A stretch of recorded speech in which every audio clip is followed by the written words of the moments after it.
Singapore along Langkibek Dampen Apron Kedam Zbin Gardapan Dead Adang Pialong Chikimo Sai Kedengpon along Kiruni Aradatuk Anta Thurpak Pen Chikimodu West Karbiang Long Kiruni Thana Kaparlo Kiruni 0 Along Pen Police Station Apen Kiruni Tharvi Hidi Pathok Lamalong An Anutin Kendall Kaiponsi Karitang Zbin Gardapan Chikimo Sai Dengpon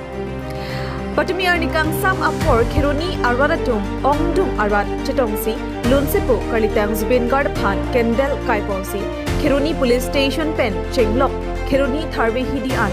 Dam Pen Puthot Kiruni 0 Along An Lunsipu Kalitang Zbin Gardapan Chikimo Padupong Bangso Long Kichengsi Milur Kaipon Karbiang Long Tirpi Karbila Medame Dun Meipu Ramsing Thangcho XEM Rensing Day Kiruni Higher Secondary School Headmistress Usha Rani Baisho Lapen Rat Cycling Bangpu Lid Songrong Par Kiruni Shanbandik Shastra Meipu Jairam Kathar Kongchun Bang Sanjay Kiling Lapen Hima Longria Meipu Biren Singh Inhi Lapen Ongdung Social Activist Klem Bang Photum Chitong Dun Pen Kalitang Zbin Gardapan Chomreng Me along Mesen Pen Akarjong Padudun Long Japan Arnam Akingwi Ardom People Kalitang Zbin Gard Alangli Assam Angkam Pialun Sepu Puchot Kali Alangli Pier Thiadang Pialong Nongnam Kachithang Pluk Alun Sepu Lapen Lun Sepu Ponchot Kalisi Assam Arluk Kido Khitin Penta Mesen Pensi Kang Klempon Abang Puplasi Pinikheruni Arwaratum Pen Pusitami Alangli Phan Puthot Chikimo Pontu Alangli Chithia Ko Kachipugang Alun Maya Beni Alun Rod Ponsi Ongdung Kherunia Radahin Pen Ning Ki Oisi Alangli Phan Chomrong Me Rongso Kapado Kapathagdum Long Pame Japan Milur Kai Ponsi Kardom Pajodunsi Kheruni Pen Nilitum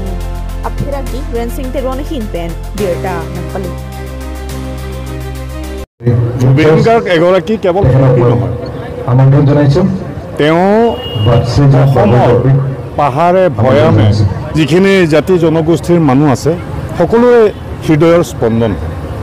তেওঁ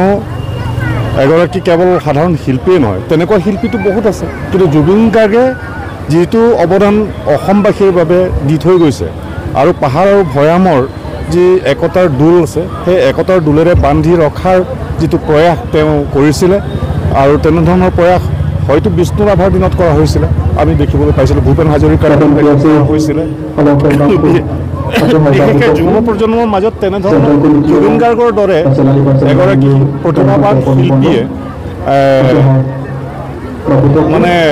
যেনেধৰণৰ প্ৰচেষ্টা লৈছে বাকী লোকসকলকো তেওঁ পথপ্ৰদৰ্শক হিচাপে তেওঁ হেৰি কৰি থাকিব আৰু জুবিন গাৰ্গৰ বিয়োগে তেওঁৰ মৃত্যুৱে অসমৰ তথা কাৰ্বিআংলঙৰ লগতে সমগ্ৰ অসমৰ প্ৰতিটো জিলাৰ প্ৰতিটো জাতি জনগোষ্ঠীৰ যিখিনি মানুহখিনিৰ অপূৰ্ণীয় এটা ক্ষতি হৈছে বুলি আমি অনুভৱ কৰিছোঁ আৰু তেখেতৰ আত্মসদ্গতিৰ কাৰণে আমি কেৰণীবাসী ৰাইজে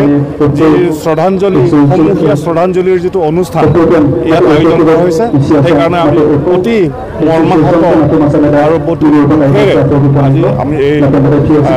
শ্ৰদ্ধাঞ্জলি অনুষ্ঠানত চৰকাৰৰ কিবা আহ্বান থাকিব নেকি কাৰ্বিআংলঙত জীয়াই ৰাখিবৰ কাৰণে অসমৰ প্ৰতিটো জাতি জনগোষ্ঠীৰ বা অসমৰ প্ৰতিগৰাকী ব্যক্তিৰ তেওঁ হৈছে হৃদয়ৰ এটা স্পন্দন তেওঁ হৃদয়ৰ স্পন্দন গতিকে তেওঁক জীয়াই ৰাখিবৰ কাৰণে ভূপেন হাজৰিকাৰ ক্ষেত্ৰত সমাধিস্থলী প্ৰতিষ্ঠা কৰা তেনেধৰণে কাৰ্বিআংলঙৰ অট'নমাছ কাউন্সিলকো মই অনুৰোধ জনাব খুজিছোঁ ইয়াৰ আপোনালোকৰ জৰিয়তে ইয়াত এনেধৰণৰ এটা পদক্ষেপ গ্ৰহণ কৰক কাৰ্বিআংলঙত যাতে জুবিন গাৰ্গক চিৰদিনৰ কাৰণে আমি স্মৰণ কৰি থাকিব পাৰোঁ অসমৰ বিভিন্ন জিলা অসমৰ প্ৰতিটো অঞ্চলতে জুবিন গাৰ্গক যাতে সকলো মানুহে এটা স্মৰণ কৰিব পাৰে তেওঁক মানে কি বুলি কয় এইটো স্মৰণ কৰিব পাৰে তাৰ কাৰণে প্ৰতিটো স্মাৰক সকলো জিলা অসমৰ প্ৰতিটো জিলাতে এইটো স্মাৰক প্ৰতিষ্ঠা হোৱাটো বাঞ্ছনীয় বুলি মই ভাবোঁ